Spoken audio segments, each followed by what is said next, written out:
नमस्कार, मैं शिवानी रतूड़ी लाइव में आपका स्वागत करती हूँ। बिहार की सियासी जमीन पर बड़ा बदलाव करते हुए भारत निर्वाचन आयोग ने राज्यों के 17 पंजीकृत गैर मान्यता प्राप्त राजनीतिक दलों RUPP को राजनीतिक दलों की सूची से बाहर कर दिया गया है। ये कदम केवल बिहार तक सीमित नहीं है, बल्कि देश भर में कुल 334 दलों को एक झटके में सूची से हटा दिया गया है। अब देश में पंजीकृत और गैर मान्यता प्राप्त राजनीतिक दलों की संख्या घटकर 2854 से 2520 रह गई है। आयोग के अनुसार जिन दलों को सूची से बाहर किया गया है वे जन प्रतिनिधित्व अधिनियम 1951 की धारा 29B और 29C तथा चुनाव चिन्ह आरक्षण एवं आवंटन आदेश 1968 के तहत मिलने वाले किसी भी लाभ के पात्र नहीं रहेंगे।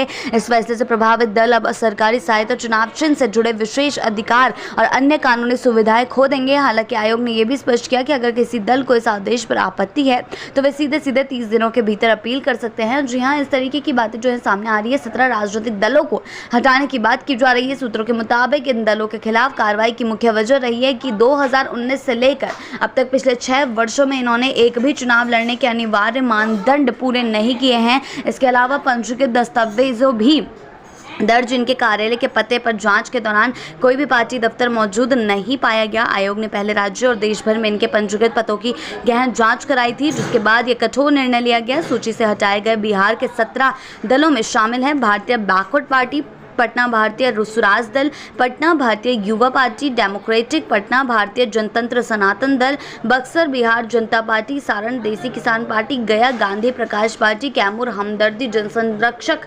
समाजवादी विकास पार्टी, बक्सर क्रांतिकारी समाजवादी पार्टी, पटना क्रांतिकारी विकास दल, पटना लोक आवास दल, पटना लोकतांत्रिक समता दल, पटना नेशनल जनता पार्टी, वैशाली राष्ट्रवादी जन कांग्रेस, पटना राष्ट्रीय सर्वोदय पार्टी, पटना सर्वजन कल्याण लोकतांत्रिक पार्टी, पटना और व्यवसायी किसान अल्पसंख्यक मोर्चा जमुई। ये फैसला बिहार की राजनीतिक बिसात पर कई छोटे दलों के अस्तित्व पर विराम लगाने जैसा है। अब सवाल यह है कि क्या आने वाले चुनाव में इन दलों के पुनर्गठन या विलय की कोशिशें होंगी या फिर ये सियासत के इतिहास के पन्नों में सिमट जाएंगे।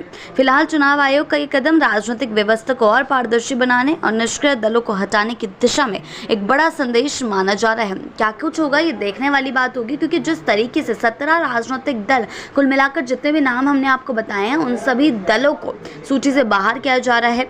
सीधा उनको बाहर कर दिया जाएगा, क्योंकि बात यह है कि 2019 से लेकर अब तक पिछले 6 वर्षों में उन्होंने यहाँ एक भी चुनाव लड़ने के अनिवार्य मानदंड पूरे नहीं किए हैं, पूरी तरीके से चुनाव नहीं लड़ा है। इसके अलावा जो उनके पंजीकृत दस्तावेज हैं उसमें कार्यालय के पते पर जांच के दौरान कोई भी पार्टी दफ्तर मौजूद नहीं पाया गया, पार्टी दफ्तर में कोई भी नहीं था, जिससे कि ये सारे के सारे राजनीतिक दल एक तरीके से अवैध, हम कह सकते हैं कि अवैध बोल सकते हैं, लेकिन हालांकि अवैध नहीं है, लेकिन सारी संहिता के अकॉर्डिंग इनको जो जितनी भी चीज़ें हैं उन्होंने इनको फॉलो नहीं किया है, मानदंड अब नहीं अपनाया है, जिसके चलते अब इन्हें सूची से बाहर कर दिया गया है।